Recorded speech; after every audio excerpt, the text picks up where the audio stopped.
Halo teman-teman, guru spesial. Kali ini kita kedatangan tamu yang spesial juga. Tamunya jauh nih, makanya kita coba melalui video Jimit.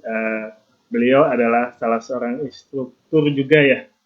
Eh, Beliau juga seorang JBI, juru bahasa isyarat yang malang melintang di dunia per-JBI-an di Kepulauan Riau, terutama di daerah Pangkal Pinang ya, Bu. Tanjung Pinang, iya. Ya, Tanjung Pinang. Oke, kita kenalkan beliau adalah Bu Juliana. Selamat siang Bu Juliana. Selamat siang Pak Rio. Oke, apa kabar Bu Juliana? Sehat, terima kasih. Puji Tuhan dalam keadaan sehat Pak Rio. Senang sekali bisa bergabung di channelnya Pak Rio nih. Siap.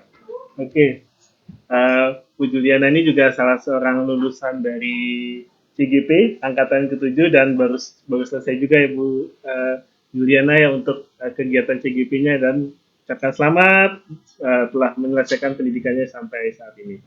Oke, Bu Juliana, Ya, mungkin beberapa teman-teman yang masih asing dengan istilah JBI atau juru bahasa isyarat kan akan bertanya-tanya, JBI ini harus menguasai keterampilan terutama untuk bahasa isyarat.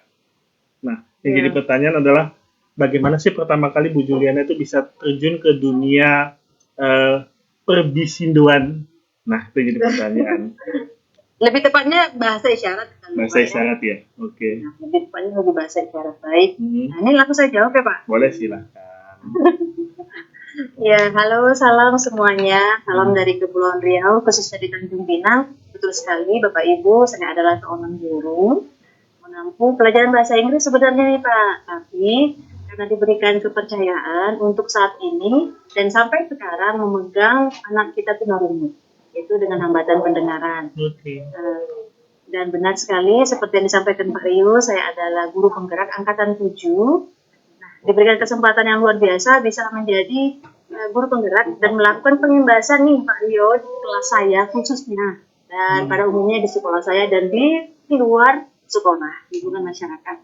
Terkait dengan pertanyaan Pak Arjo, seperti apa sih keterampilan juru bahasa isyarat gitu ya Pak ya tadi ya? Betul tidak Pak pertanyaannya? Iya. Jadi namanya keterampilan Pak, ini menjadi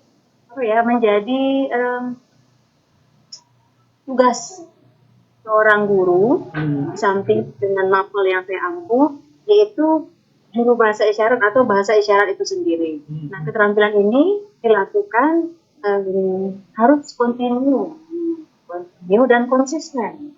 Nah, ada dua bahasa yang istilahnya saya lebih suka, kontinu dan konsisten. Supaya apa? Supaya kebermanfaatannya tepat begitu. Nah, ini dilatar belakangi karena memang saya mengampu anak tunarungu Pak. Jadi mau tidak mau bahasa isyarat itu menjadi kebutuhan saya sebagai seorang guru untuk memenuhi kebutuhan anak kita tadi Pak. Bu Juliana ngajar kelas berapa sekarang Bu Juliana? Sekarang kelas 9 Pak. Kelas 9 berarti SMP ya Bu ya? Ya, SMP kelas 3. Lalu menurut Bu Juliana tuh apa sih pentingnya bahasa isyarat bagi teman-teman tunarungu atau teman-teman tuli Bu Juliana? Iya. Kalau pentingnya itu karena kita membersamai Pak. Nah, istilah membersamai di kelas, membersamai di sekolah, dan juga membersamai di lingkungan di luar sekolah. Karena apa Pak? Karena mereka ada di sekitar kita. Murid tunarungu atau teman tuli kita ini ada di sekitar kita. Jadi mari ketika kita memasuki dunia mereka, kita juga harus menjadi serupa dengan mereka, dalam arti kata punya keterampilan bahasa isyarat gitu. Dulu waktu pertama kali belajar bahasa isyarat tuh ada nggak sih tantangan yang Bu Juliana hadapi gitu, mungkin ini bahasa isyarat kok masih asing gitu ya kali Bu ya? Apa tantangannya Bu? Ada lah Pak, banyak Pak. Karena tidak tahu, yang pertama sih tidak tahu nih Pak. Ya saya kan tidak background pendidikan luar biasa ya Pak ya. Tapi ini kan keterampilan. Dan juga sesuatu yang harus saya lakukan, yang saya jalani dengan emban sebagai guru di SLB gitu Pak. Jadi kompetensi guru itu memang harus memiliki, yaitu punya keterampilan bahasa isyarat, pengembangan diri ya Pak ya. Iya betul. Nah kalau tantangannya ada Pak, itu rasa tidak percaya, ketidakmampuan gitu ya. Nah, selanjutnya yang jelas kesulitan sih Pak. Nah, karena memang bahasa isyarat itu tidak mudah untuk saya Dan kenal asing dan gitu ya. pelajari. Asing gitu loh Asing Pak. gitu ya. Asing gitu. Nah, benar-benar. Oke. Lalu Bu, kalau kita bicara mengenai bahasa isyarat dengan bahasa Indonesia yang lazim kita gunakan sebagai orang yang tidak mengalami hambatan. Di mana sih letak perbedaannya Bu, kalau boleh tahu bisa diceritakan kepada teman-teman gitu? Ya, beda sekali sih Pak. Beda. Satu, diksi, pemilihan kata yang sederhana. Example Bu, Jadi misalnya ada, contoh-contoh. ya, sebenarnya begini. Yang pertama, kata yang bisa diterjemahkan langsung yang nyata begitu. Contohnya kata makan. Ya kalau makan kan berarti bisa dia pahami dengan gerakan makan. Tapi ada kata-kata yang abstrak, misalnya sesuatu yang gelap gitu. Nah, gelap itu kan tidak bisa kita bawa bendanya langsung gitu. Tapi lebih kepada ekspresi wajah. Nah, lalu lebih kepada menunggu waktu gelap itu seperti apa gitu. Nah, jadi salah satunya itu Pak, diksi dan juga pola aturan kata kalimat yang tidak sama dengan umum. Berarti contoh lain misalnya kayak air mineral gitu ya, tawar gitu kan kita susah untuk mendeskripsinya gitu ya. Air mineral, air tawar, air laut. Ya mungkin kita pilih satu aja, air. Ya Pak ya, betul. Lalu Bu, di dalam pelaksanaan pembelajaran bahasa isyarat terutama, hal yang paling sulit untuk mengajarkan kepada siswa-siswa tunarungu itu apa sih Bu? Hal pertama yang paling sulit? Yang sulit ya Pak ya. Sebelum memasuki pembelajaran bahasa isyarat, otomatis kan kita kenalkan anak dengan kata ya Pak, dengan kosakata. Nah lalu dari kosakata tersebut muncul isyarat yang mewakili kata tersebut. Berikan kesiapan dia itu pasti berbeda dengan orang yang pernah mengajari dia, termasuk juga wali murid atau orang tua yang ada di rumah. Nah, jadi ada satu murid A punya konsep pemahaman atau kosakatanya banyak, ratusan gitu. Tapi ada murid yang tidak banyak kosakatanya. Nah, itu kesulitannya ketika kita mengisyaratkan, tetapi kita harus memperkenalkan dia sebuah kata gitu, Pak. Miskin bahasa berarti istilahnya gitu ya Bu. Miskin bahasa. Ya betul, miskin kata. Lalu Bu, ketika kita melihat zaman sekarang teknologi begitu canggih nih. Ada beberapa aplikasi, ada beberapa gadget yang sudah keterbaruan terhadap manusia lah bahasa seperti itu. Lalu apakah ada pengaruhnya Bu dalam pembelajaran bahasa isyarat dengan penggunaan teknologi-teknologi yang saat ini berkembang gitu Bu? Terus terang sangat membantu Pak, sangat membantu sekali karena zaman sekarang kan anak-anak kita kan mengenal namanya teknologi ya Pak, salah satunya di HP. Dan pada umumnya secara general murid saya itu memiliki handphone Pak, Android gitu. Nah jadi saya manfaatkanlah itu untuk mengunduh atau minimal mencari informasi melalui YouTube terkait dengan bahasa isyarat itu. Oke. Bu, ini mungkin pertanyaan bagi semua beberapa guru yang mengajar anak-anak tunarungu ya. Jadi begini, di dalam bahasa isyarat tadi kan ada beberapa jenis, yaitu CB dan Bisindo. Kita selalu terbentur dengan dua istilah bahasa isyarat yang berkembang saat ini, Bu. Menurut Bu Juliana, apa sih perbedaan dari Bisindo dengan CB dan kira-kira apakah kita harus terus-terusan bermasalah dengan dua istilah bahasa Indonesia dan CB ini tadi, Bu Juliana? Iya. Itu pertanyaan yang menarik sekaligus pertanyaan yang sudah dijawab. Kenapa saya bilang begitu? Ya karena memang begini Pak. CB itu sama Bisindo itu adalah salah satu budaya yang dibutuhkan untuk teman kuliah kita. Nah, forum ini kita berbicara soal CB dan Bisindo, berarti kita berdua paham gitu Pak. Nah nantinya ketika ini di-share menjadi sebuah konten, Bapak sedikit saya sampaikan bahwa CB itu adalah sistem isyarat bahasa Indonesia ya Bapak Ibu, serta kalau Bisindo itu adalah bahasa isyarat Indonesia begitu ya Pak ya. Nah yang namanya CB berarti sistem, ada aturan, ada pola yang sangat bisa kita pahami sama dengan bahasa Indonesia. Baku lah seperti itu ya Bu ya. Ya, baku seperti itu ya. Beberapa awalan imbuhan itu dipergunakan dalam sini. Kalau dibilang masalah tidak, saya tidak sependapat sih. Itu bukan sebuah masalah karena dua-duanya ini dipakai oleh teman tuli kita. Dan yang menjadi masalah sebenarnya bagaimana orang awas, yaitu kita, mau menerima perbedaan ini. Karena menurut pengalaman-pengalaman teman tuli yang boleh saya ajak berbicara, lalu bergaul dengan mereka, pada umumnya kedua sistem isyarat bahasa ini mereka gunakan. Tetapi kebermanfaatannya, peluang besar yang mereka gunakan, keseharian-harian mereka itu adalah di sindrom. Saya tanya kenapa? Survei sudah saya lakukan, baik saya ketika saya mengisi sebuah acara Pak, saya jadi juru bahasa isyarat di Yayasan Repa. Nah itu mengundang hampir 120 tunarungu. Nah di situ saya menggunakan sindrom. Kenapa? Sebelum acara dimulai saya tanya dulu konsep pemahaman mereka apa begitu ya, supaya pesan dan kesannya sama kayak kan gitu ya Pak ya. Betul. Nah setelah kegiatan itu selesai, ada kuesioner atau form yang saya buat. Salah satu pertanyaannya adalah apa yang kamu gunakan? Bahasa isyarat apa yang kamu gunakan? Mereka jawabannya sindrom.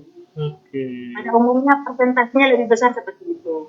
Nah, jadi karena itu menjadi bagian dari komunikasi mereka, mari kita sebagai orang awas juga mau dong belajar seperti itu.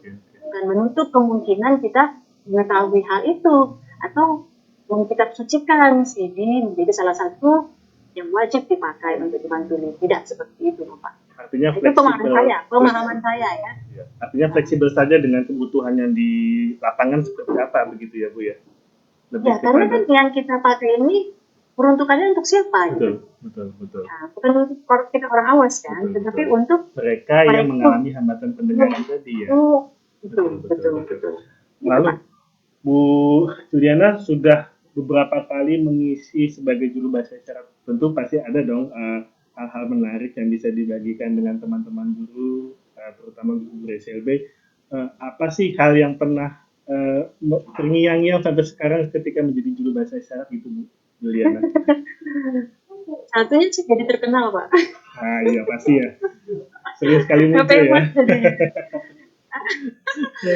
Mungkin bisa terkenal karena tidak baiknya atau terkenal karena baiknya, tergantung orang yang melihatnya sih Pak.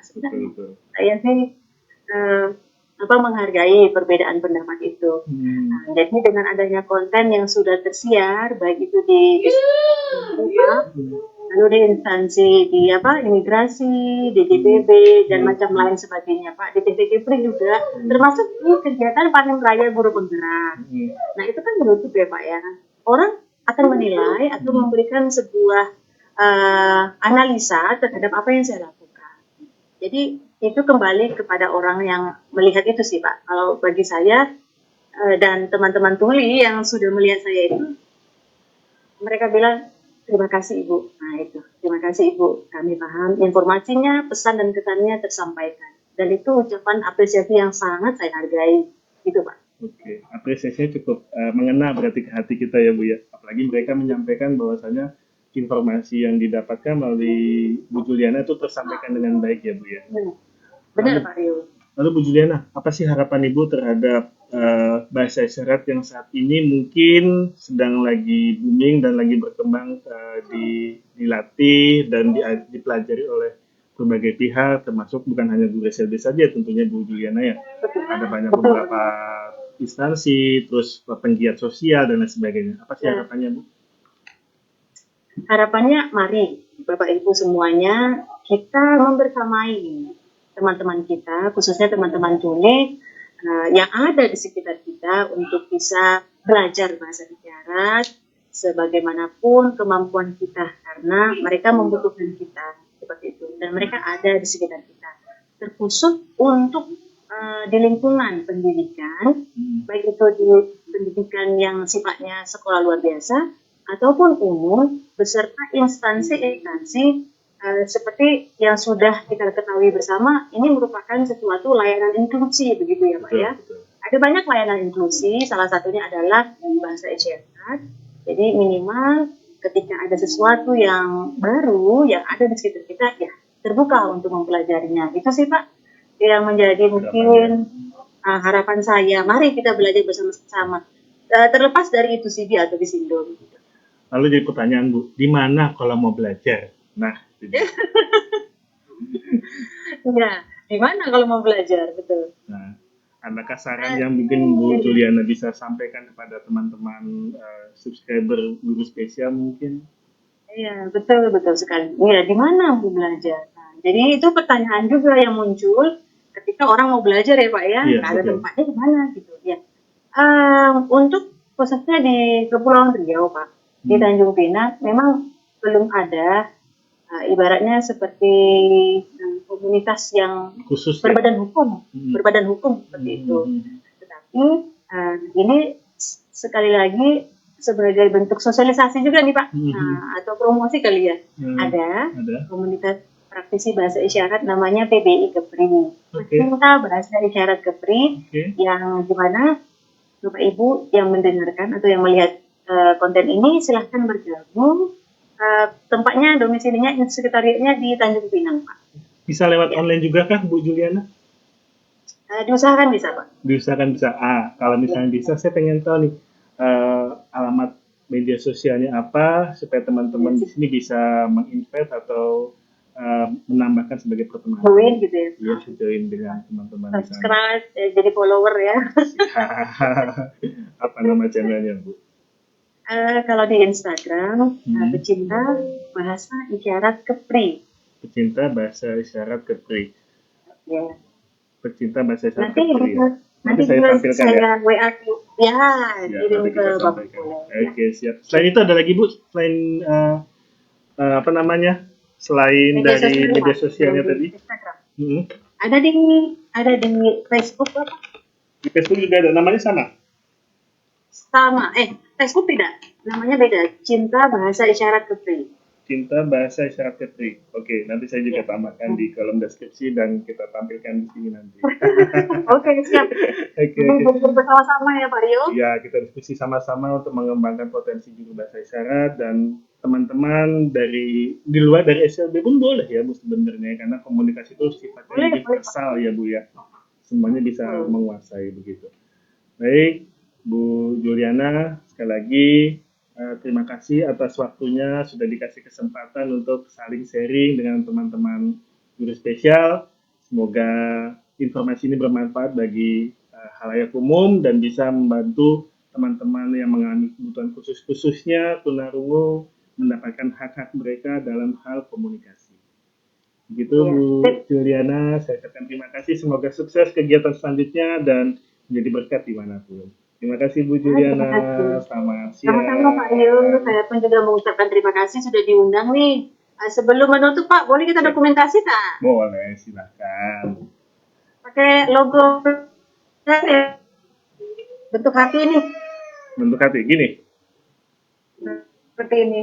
Yang mana? Sama. Oke, coba Bapak ikuti tangannya seperti ini. Lalu seperti ini. Oh gini. Oh iya. Hati, membentuk hati Pak. Hati gini berarti. Gini. Gimana sih? Begini ya? Benar? Ya. Tangan kiri seperti ini, lalu tangan kanan. Tangan kiri, tangan gini. Iya, betul. Nah, ini yang ngambil dokumentasi siapa ya? Nanti saya rekam, nanti akan saya kirim screenshotnya. Oh iya itu, oke, itu dia. Salam pecinta bahasa isyarat Kepri, seperti ini Pak. Oke, siap. Sukses selalu untuk pecinta bahasa isyarat Kepri. Semoga tambah banyak followernya, tambah banyak yang join, dan tambah banyak juga teman-teman atau aktivis yang peduli terhadap teman-teman disabilitas. Baik teman-teman semua, terima kasih atas kunjungannya di channel Guru Spesial. Semoga tayangan ini bermanfaat bagi kita semua dan bisa menjadi pembelajaran buat kita semua. Oke, aku, kamu, kita, setara. Sampai jumpa, terima kasih. Sampai jumpa kembali.